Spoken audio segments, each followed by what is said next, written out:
KCAA, Loma Linda, 1050 AM, the station that leaves no listener behind.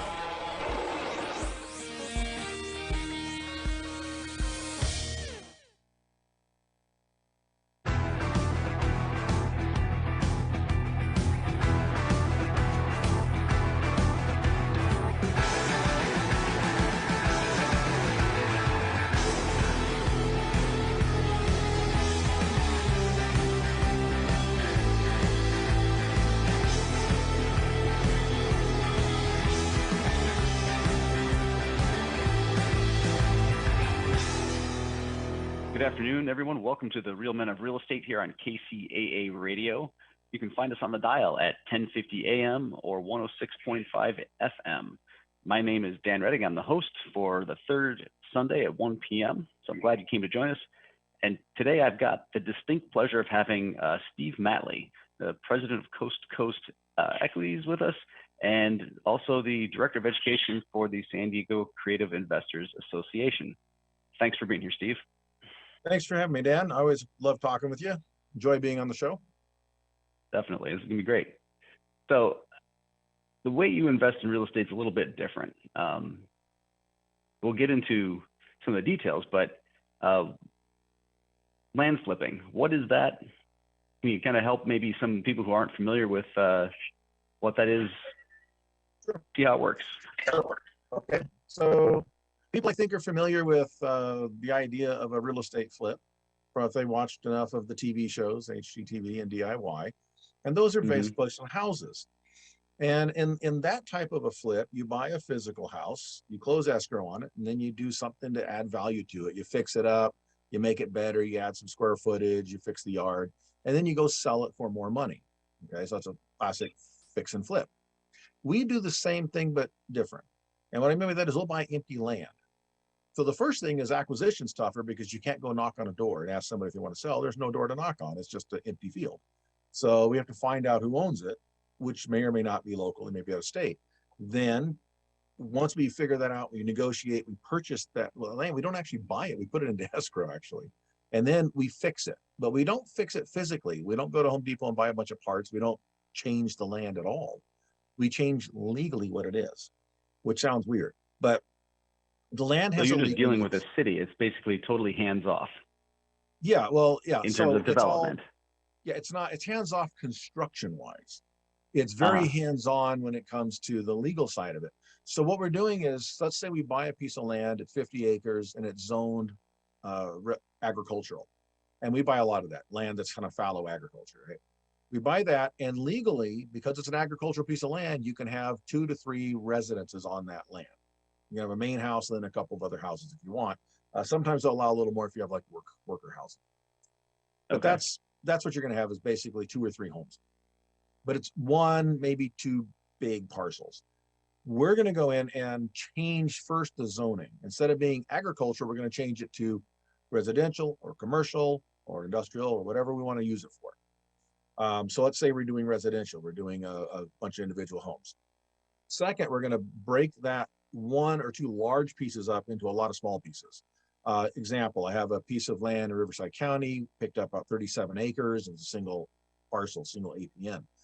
It is now 191 separate parcels. Each of those parcels can have a home on it. Instead of 2 or 3 homes, you can have 191 homes on it. So now somebody can change. Wow. Yeah. So now somebody can build a house on each one of those sites and sell the houses off to 191 separate people.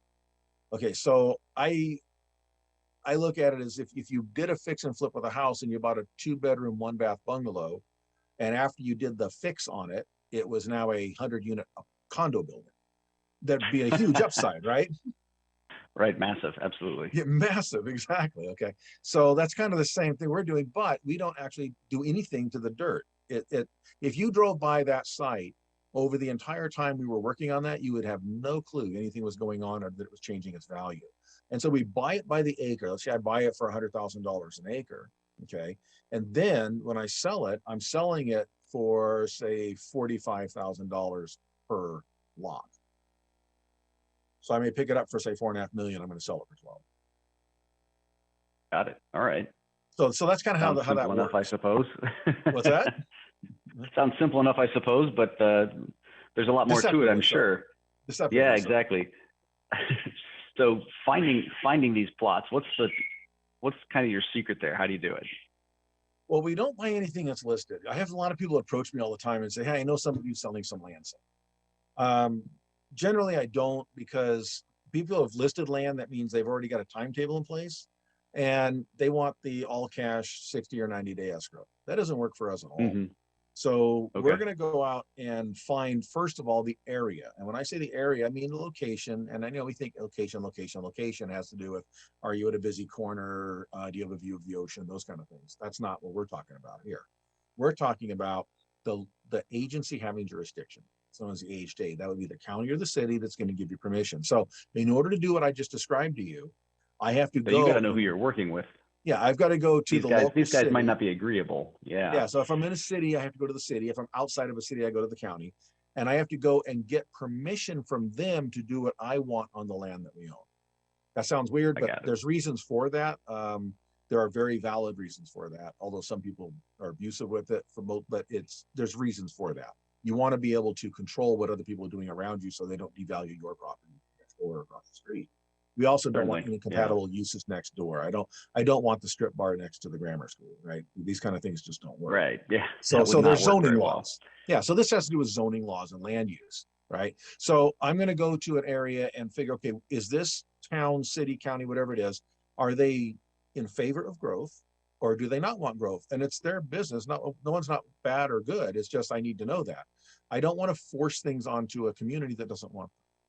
So you go into a city and say, I want to put in 100 and some odd houses here. And they say, no, not over my dead body.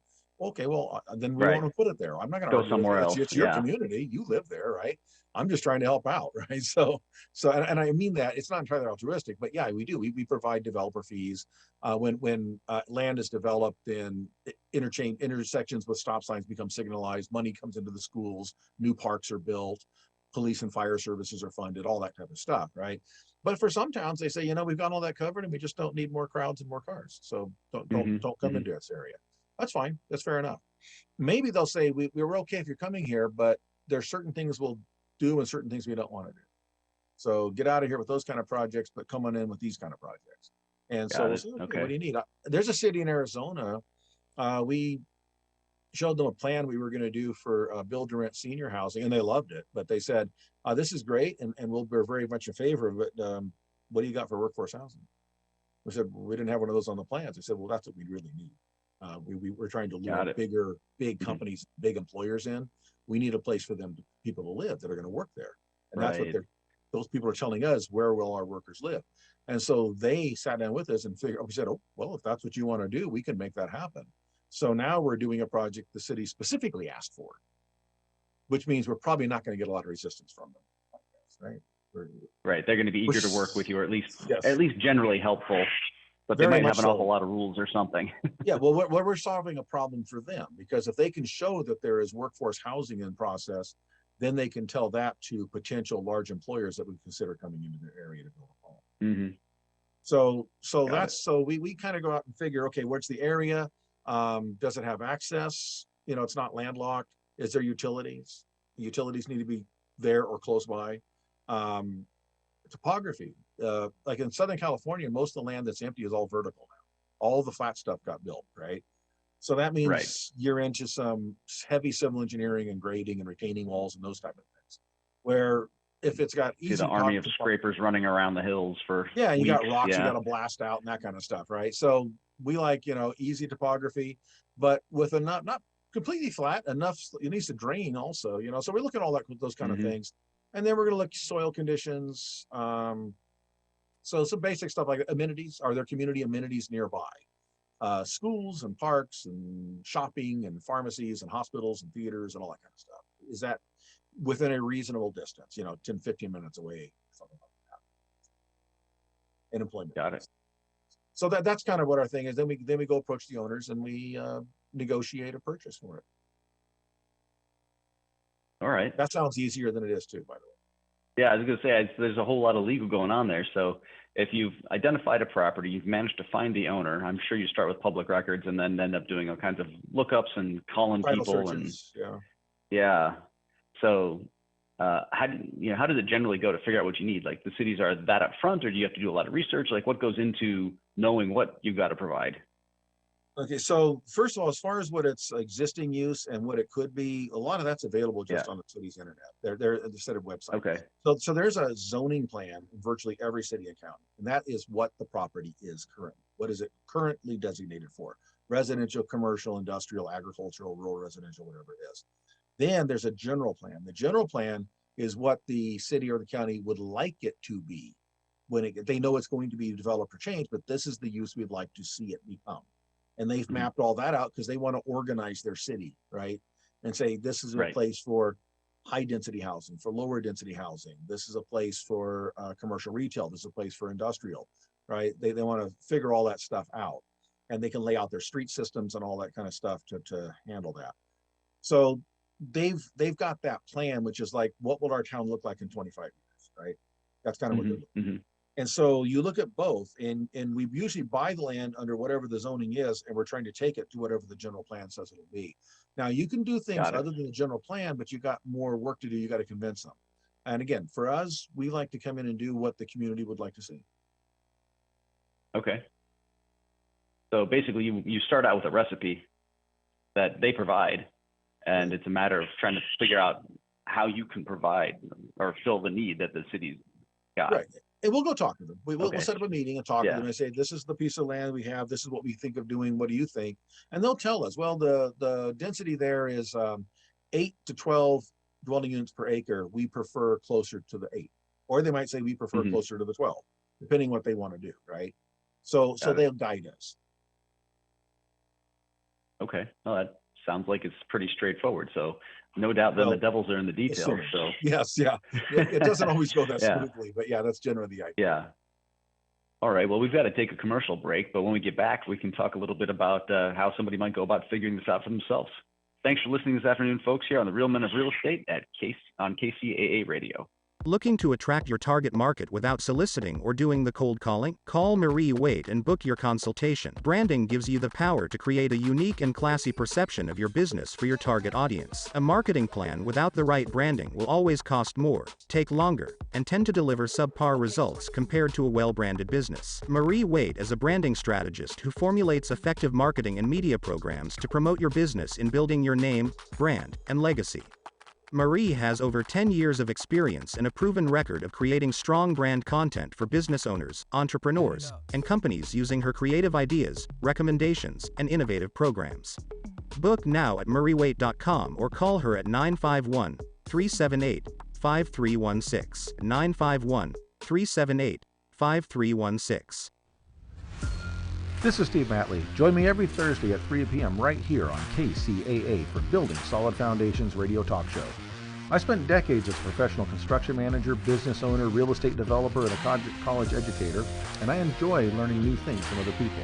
We talk a lot about real estate, business, and finance, but we cover a diverse range of other topics as well. Some of the topics we've discussed in the past few months include real estate investing, leadership, higher education, ADUs, marketing using technology, multifamily rental properties, business strategy, entrepreneurship. You never know who may show up or what they may talk about, so join us right here on KCAA for Building Solid Foundations Radio. Fire Up Connect is the most innovative business networking group, supporting and collaborating with a dozen of small businesses that are interested in building and establishing strong business connections, hosting educational live seminars while carrying out business and community-driven projects, as well as marketing programs as a part of its membership program.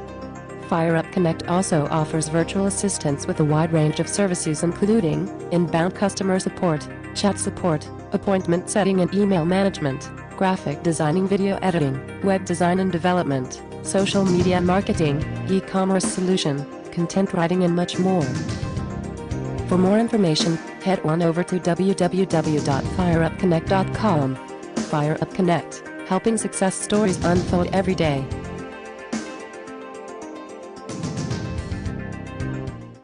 Tired of qualifying your leads and not getting the right clients for you? Join the finest women in real estate and learn how to attract the best clients and increase your referral network. Call now at 951-378-5316. 951-378-5316 and become one of the finest women in real estate. Hey, good afternoon, everybody. Welcome back to the Real Men of Real Estate on KCAA Radio. I'm here with Steve Matley talking about land flipping. So, Steve, where we left off, we were kind of going through the basics of how to get into this. What does it look like? And you find a piece of property, you track down the owner somehow, you get the general plan from the city, and you start to go through the process of kind of filling out their wish list. Right. So what are the tips and tricks for that? Or what are the things that you need to know? Because it sounds like it's a recipe, but you were alluding that maybe it's not. It is and it isn't, and here's why. It's different in every single jurisdiction. So you could be. So we're talking right now. We're in the city of San Diego, but here there is the city of San Diego. There's the city of Chula Vista, the city of La Mesa, the city of National City. You got Poway. You've got El Cajon. There's unincorporated county areas. Every one of those, even though they're all within rock throwing distance of each other, they all act very differently. They have a different government structure. They have different general plan, different zoning plan, different temperaments and attitudes, right? So different structure within their city governments, how fast they can work, how well they're set up and organized, right? How staffed. All those things are different. And the communities themselves have different temperaments. You may have one community that wants to see some redevelopment, other communities that are very much NIMBY-ish. They don't want, leave things the way they are, please. I'm happy here.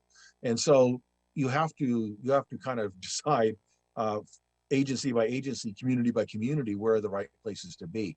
That's a real trick. And we've been, pretty good at picking out the right areas. And we'll go into different major cities, but we don't usually work in the big city. We work in one or more of the smaller towns around Looking it. kind of maybe at the outskirts and things like that. Yeah, around it. And we talk to them to find out what is their temperament towards development. And you have to do some research and digging to find those things out. So that's, first of all, it is a recipe, but it's not a clear recipe. It's kind of like I have a recipe, but every chef does it differently, right?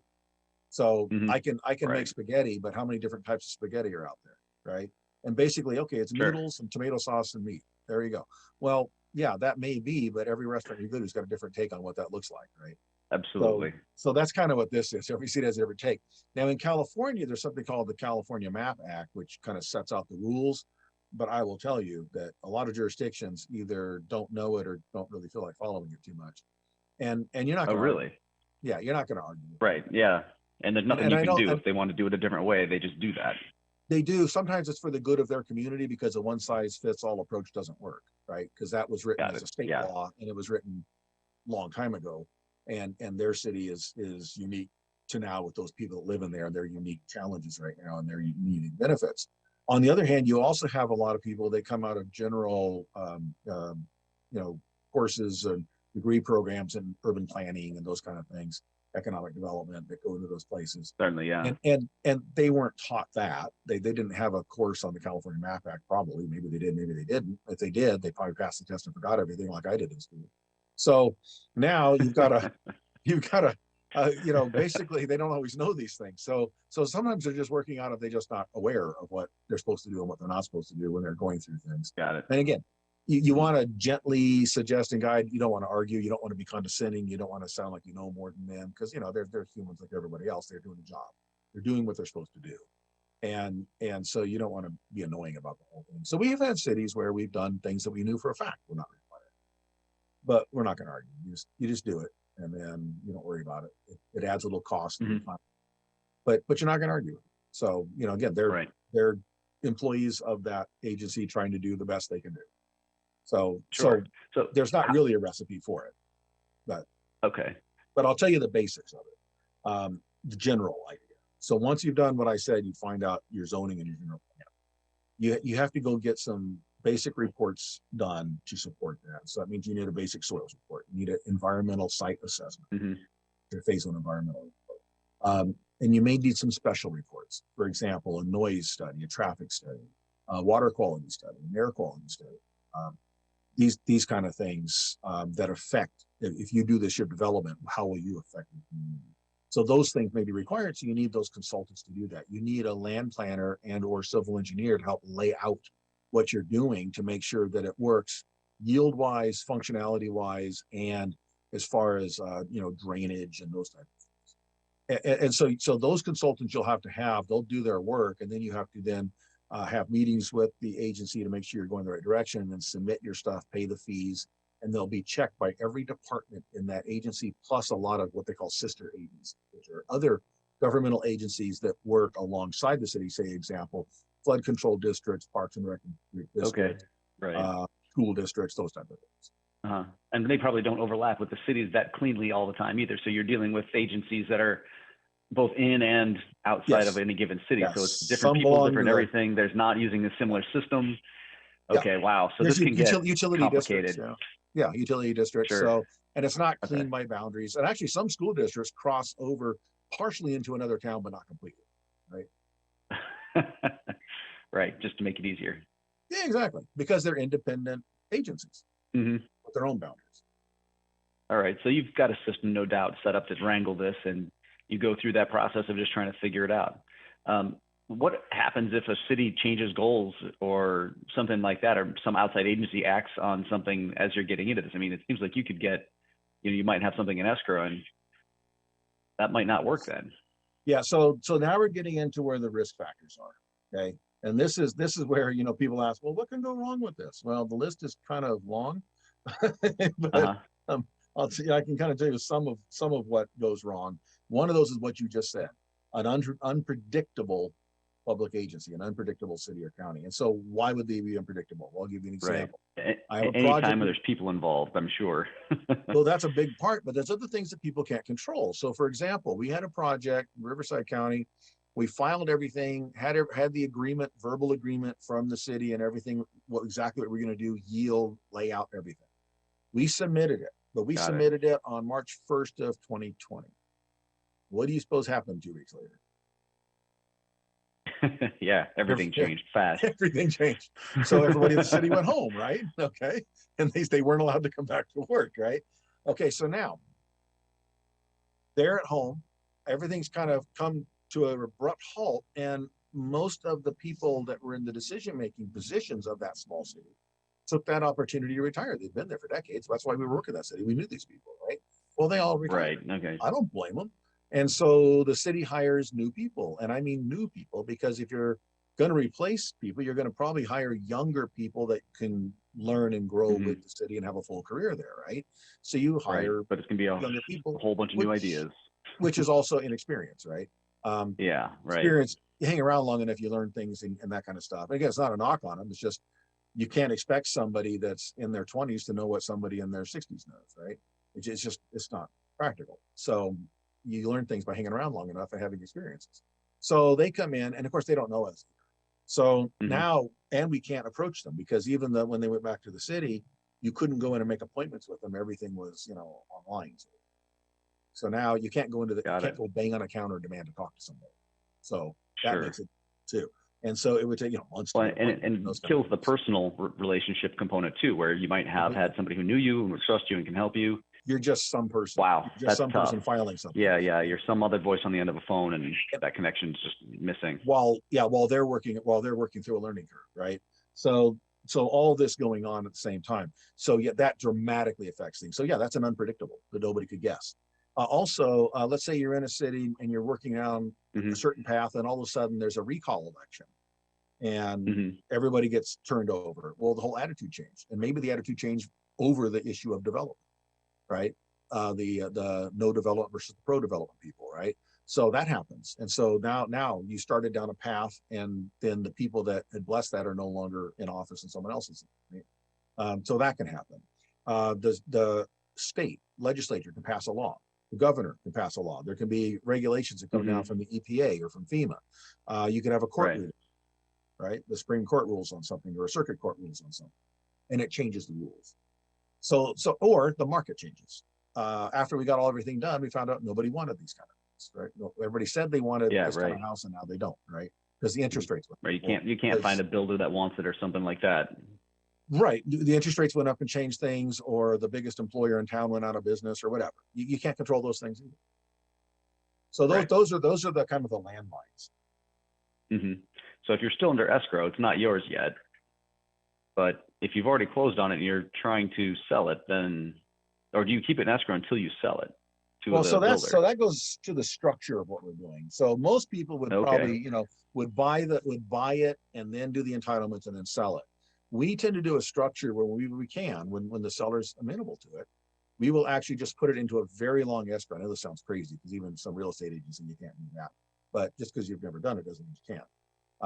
And our rule is, as long as it's not illegal or immoral, we'll do it if it works. Right? So we will put things in escrow for 3 years. That sounds crazy, doesn't it? But we're paying the seller to have it in escrow. And if we drop out, they get to keep the money we paid them. We've given them deposit money that's applicable to the purchase price. It counts towards the purchase, but we don't get it back if we don't perform. If you cancel, right? Because that's their compensation for not having it on the market to someone else, right? Mm-hmm. And that allows us to not have to come up with all the purchase money up front. We can come up with the purchase money on the back end, and that really makes it easier, a lot better, trying to fund the project. I don't need, say, $7.5 million to do a project. I can do it with, $800,000, $900,000. And then I don't need the money to close on the property till at the very end when I'm going to sell it.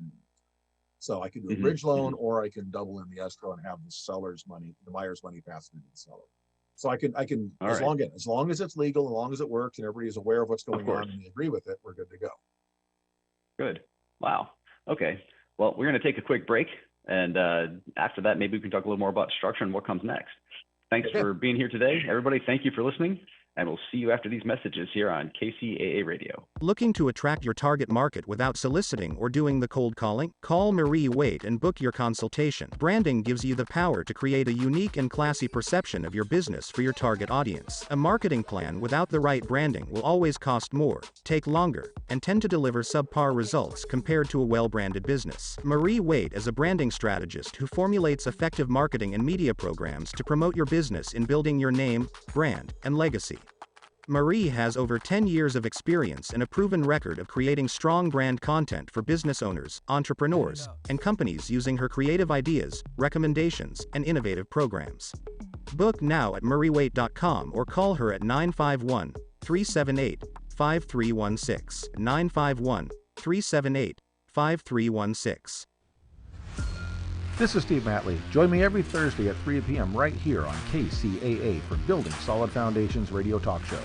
I spent decades as a professional construction manager, business owner, real estate developer, and a college educator, and I enjoy learning new things from other people. We talk a lot about real estate, business, and finance, but we cover a diverse range of other topics as well. Some of the topics we've discussed in the past few months include real estate investing, leadership, higher education, ADUs, marketing using technology, multifamily rental properties, business strategy, entrepreneurship. You never know who may show up or what they may talk about, so join us right here on KCAA for Building Solid Foundations Radio. Fire Up Connect is the most innovative business networking group, supporting and collaborating with a dozen of small businesses that are interested in building and establishing strong business connections, hosting educational live seminars while carrying out business and community-driven projects, as well as marketing programs as a part of its membership program.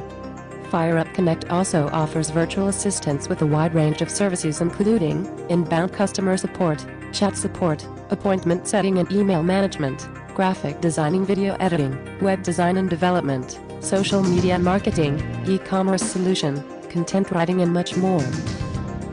For more information, head on over to www.fireupconnect.com. Fire Up Connect, helping success stories unfold every day.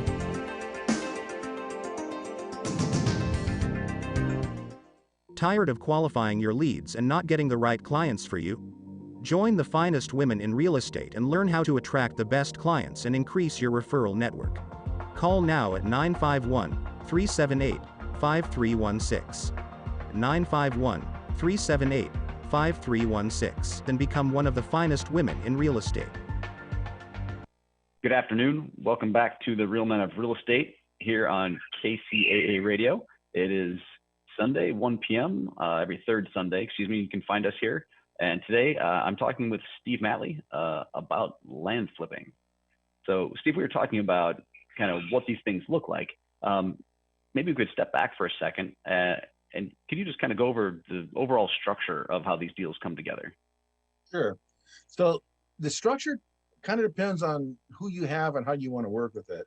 Generally, we do each project in its own separate business entity. We'll form an LLC for each project.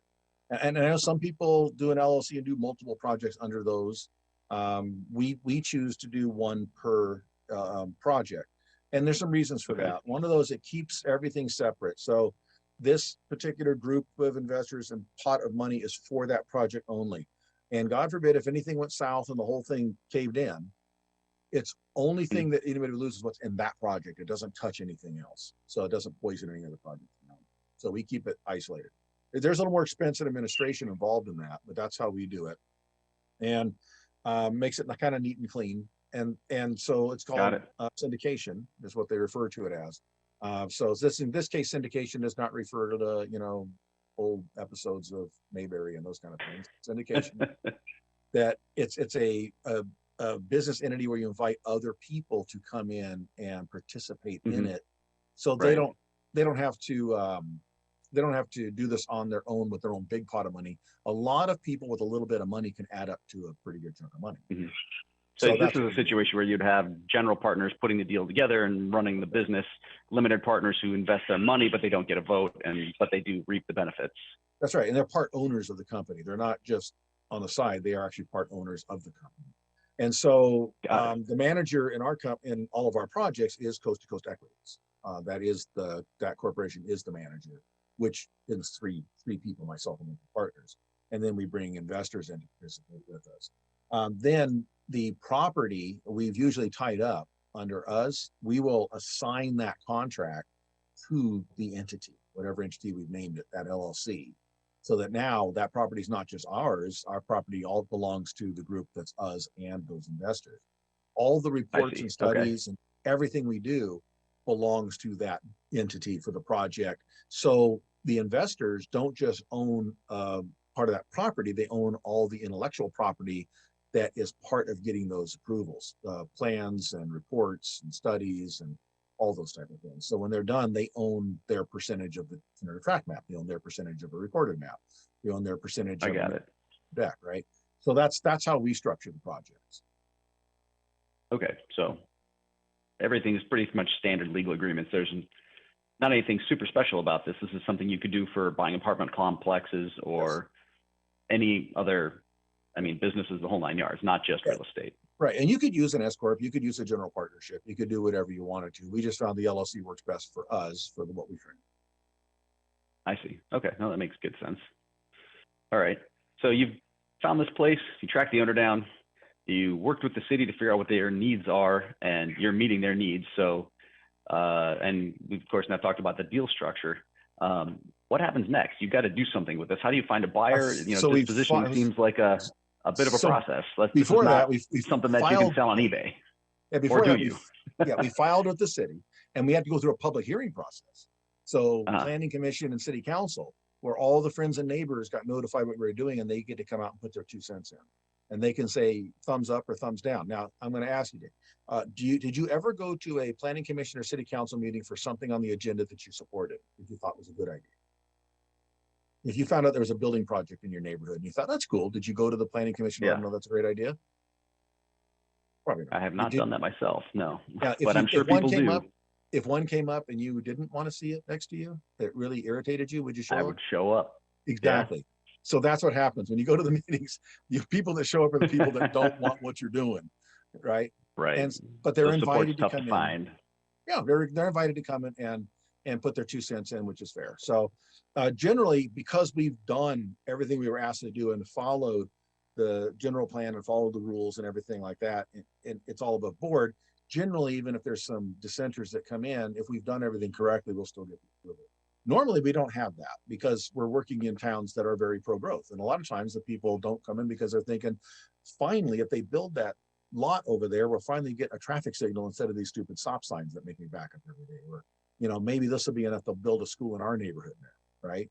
So that's Mhm. kind of their thinking, is they're more pro-development towns. So then we get to the Right. next step of I've got my approvals. So what? What do I do with it now? Because now I've got a piece of dirt that's been approved for something different instead of a piece of dirt that wasn't.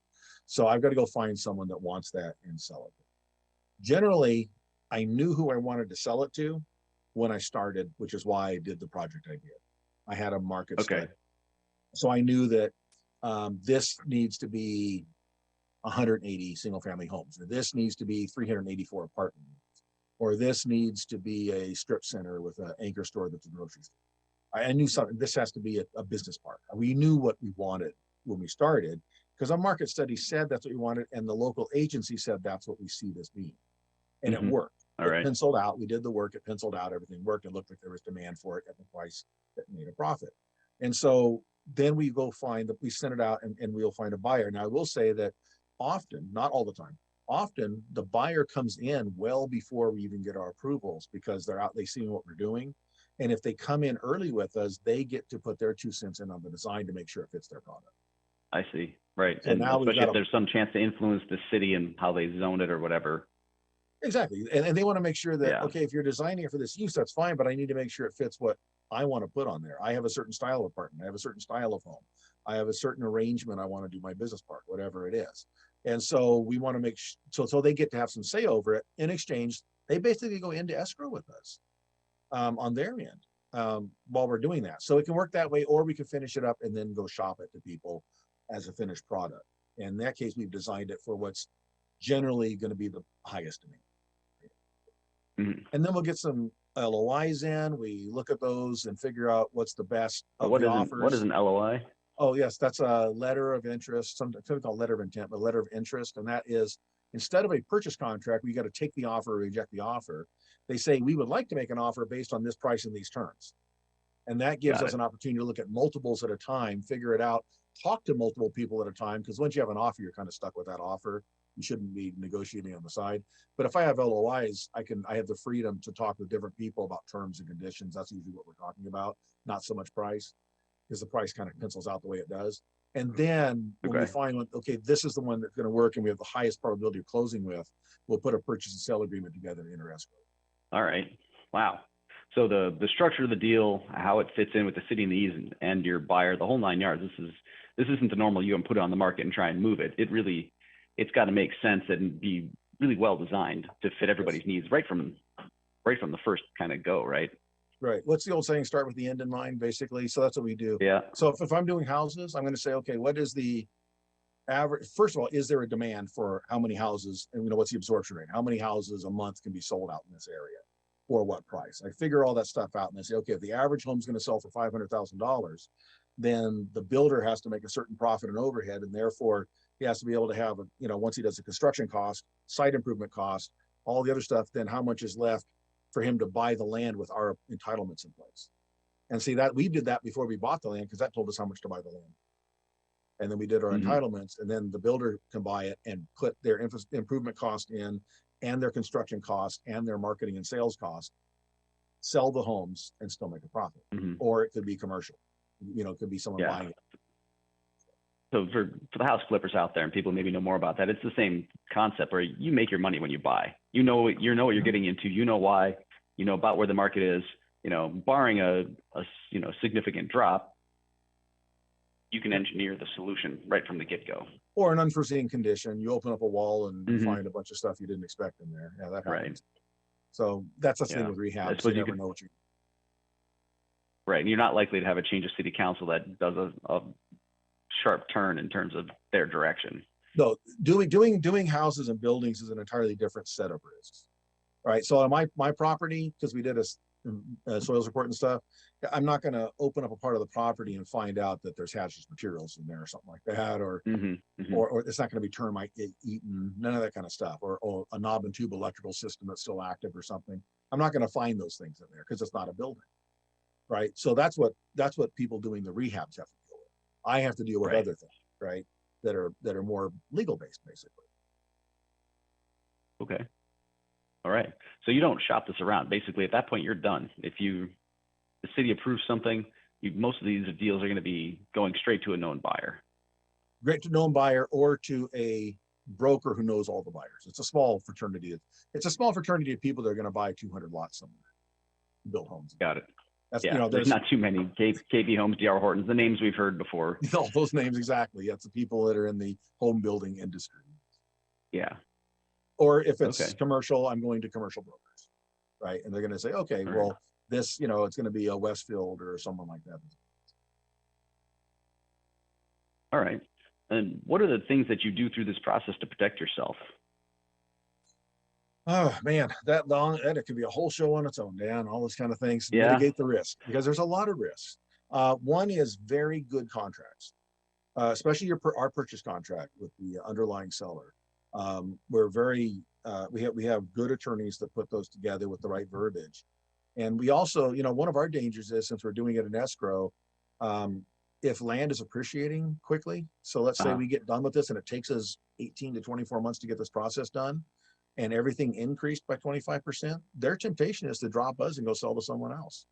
So they have to understand, based on the language of the contract, you've been compensated for that. And if you try to do that, we will file a loose penance on your property, which means nobody's going to touch it. Or you will be in court with us and tied up long enough that whether you prevail or don't, your property will be worthless because you'll be in the next down cycle. So those kind of things happen. And that sounds mean, but we basically go in assuming everybody's going to honor their commitment, right? So that's one danger. Yeah. The danger about the we'll have to pick this up on the other side. We're going to jump to a commercial break real fast here, but that's fascinating. There's a lot going on. Folks, we'll see you after these messages. Thanks for listening this afternoon. Looking to attract your target market without soliciting or doing the cold calling? Call Marie Waite and book your consultation. Branding gives you the power to create a unique and classy perception of your business for your target audience. A marketing plan without the right branding will always cost more, take longer, and tend to deliver subpar results compared to a well-branded business. Marie Waite is a branding strategist who formulates effective marketing and media programs to promote your business in building your name, brand, and legacy.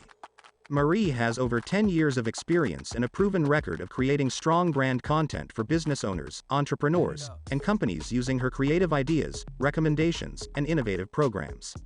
Book now at mariewaite.com or call her at 951-378-5316, 951-378-5316.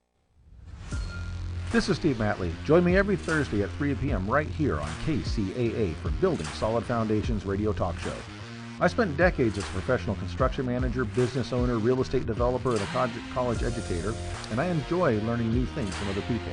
We talk a lot about real estate, business, and finance, but we cover a diverse range of other topics as well. Some of the topics we've discussed in the past few months include real estate investing, leadership, higher education, ADUs, marketing using technology, multifamily rental properties, business strategy, entrepreneurship. You never know who may show up or what they may talk about, so join us right here on KCAA for Building Solid Foundations Radio.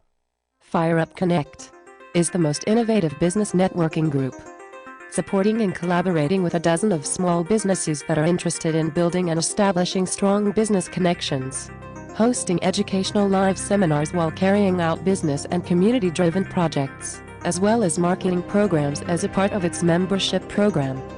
Fire Up Connect also offers virtual assistance with a wide range of services including inbound customer support, chat support, appointment setting and email management, graphic designing, video editing, web design and development, social media marketing, e-commerce solution, content writing, and much more. For more information, head on over to www.fireupconnect.com. Fire Up Connect, helping success stories unfold every day.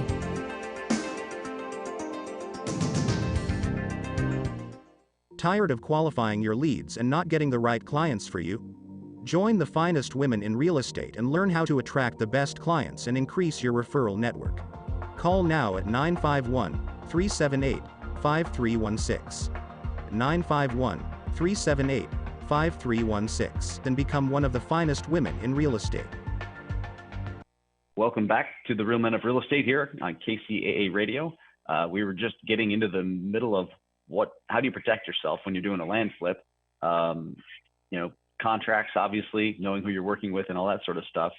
As you mentioned, that's kind of a show of its own. So yeah, I would say one other word: vetting. Yeah. vet everything. Vetting everything. Okay. Yes. All right. So if somebody wants to get started on this, if they're thinking about maybe giving it a shot, how does that work? Like, how can an individual take a swing at something like this? Well, obviously, most individuals aren't going to run out and buy 150 acres of something and subdivide it and sell it to a major builder, because it's just too much, not just money wise, but Right. the amount of knowledge you would need. So on a Mhm. small scale, this is essentially the same operation as doing the research and finding that lot. You buy the small house that's on the lot that you find out, according to the zoning, can be broken into 2 or 3 different lots. And those exist. Right. So I pick up that house.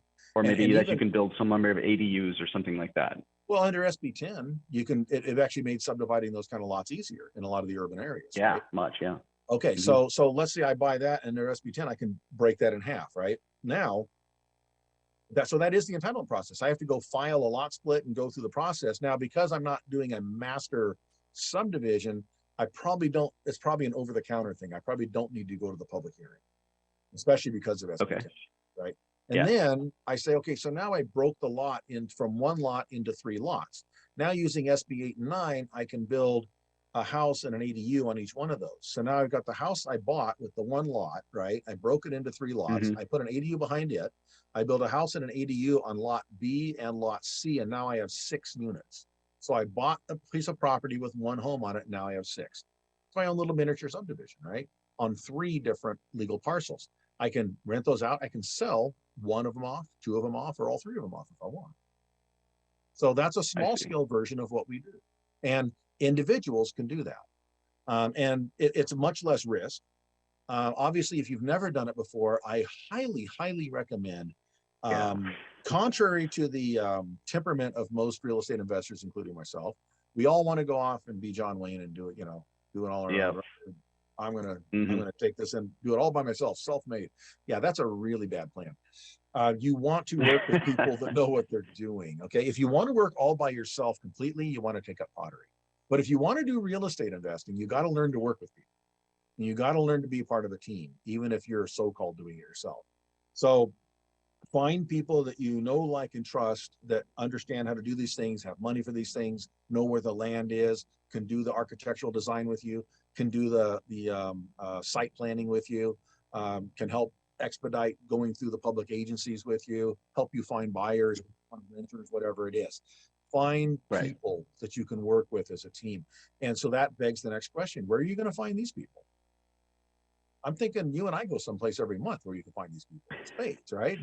So SDCAA, right? Yeah. So you're the president of it. I'm sitting on the board of it too. That's San Diego Creative Investors Association. It's part of the National Real Estate Investors Association. They meet every second Tuesday down in Mission Bay in San Diego. That's where these people hang out. If you want to catch a cold, go hang out with people that got a cold. If you want to catch a good case of real estate investing, go hang out with people that have real estate investing, right? That's what you do. Right. So hang with them, talk with them, eat with them, learn from them. And there's other great clubs around too. There's a sister club in North San Diego. There's the International Wealth Builders Association, IWBA, that meets in Mission Valley. And all these, there's a bunch of others out there. You just Google it, it's crazy. All these, search in your local area, just search for REIA and you'll find a lot of clubs. That's right. Real Estate Investing Club, Real Estate Investing Association, these kinds of things will come up. And some are private things and some are, the SDCA is a nonprofit. It's kind of owned by its members. Others are completely owned by a person, but they're still they're still interconnected. And these clubs talk to each other, by the way. I actually spoke at the LA REIA on Wednesday night. With Lloyd? Or with Bill Tan. Because Bill was at our meeting on Tuesday night. And he didn't have a speaker, so he asked me to speak for his Wednesday night meeting. So these clubs all know each other, right? They cross-pollinate with each other. But you find the club that fits your personality and your level. And like I say, in San Diego, SDCIA is probably the best club to start with. It seems to be it's very open. There's none of this you're a lowling, you haven't done the kind of stuff I have, so you sit in the corner and we're all of us are going to sit at this table and talk at the big kids table. It's not like that. People are very open to talk and share, and they welcome you. Yeah, it's extremely diverse. People doing absolutely every strategy. Every time we have a meeting, I'm always surprised at something I learn.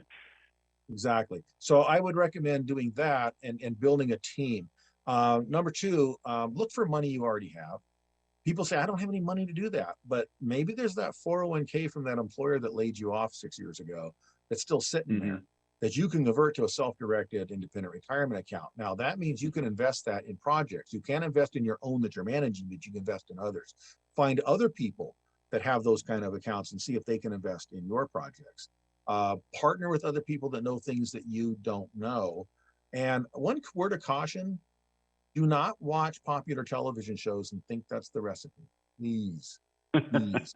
Those are entertainment shows, and they cannot fail because there's a national sponsor supporting it. Yeah, I can't even watch them for entertainment because it's too painful. It's painful, but it leads people down a path of thinking things, and you find out that the actual project that they showed did not turn out that way at all. They take like 2 or 3 endings of it, right? But it's entertainment. It's supposed to be entertainment. And so you have to take it at that value. So go hang out with the people actually doing it and learn what the real world is. And don't approach it with a spirit of fear. Approach it with a spirit of adventure and be committed to learn, and also know you will never learn enough to be ready. So just partner with other people. Definitely. So if folks want to know more about you and your business, how do they find you? Coast-2coast.com. Coast to Coast Equities is our company. SMATLEY, S Matley at coast-2coast.com. That's my email address. They're welcome to catch me there, or Building Solid Foundations. I'm on the radio on KCAA every Thursday at 3 o'clock in the afternoon, and it replays on our streaming channels on Roku, Amazon, and the Android. Fantastic. All right. Well, I know that's just the nutshell version of this. There's so much more, but it's awesome. I'll always enjoy talking to you, Steve. Thanks so much for being here today. Thank you for having me, Dan. I always enjoy talking to you. Absolutely. All right, folks, that's it for this episode of the Real Men of Real Estate here at KCAA Radio. Thanks so much for tuning in, and I hope you learned something that inspires you and you can get into it.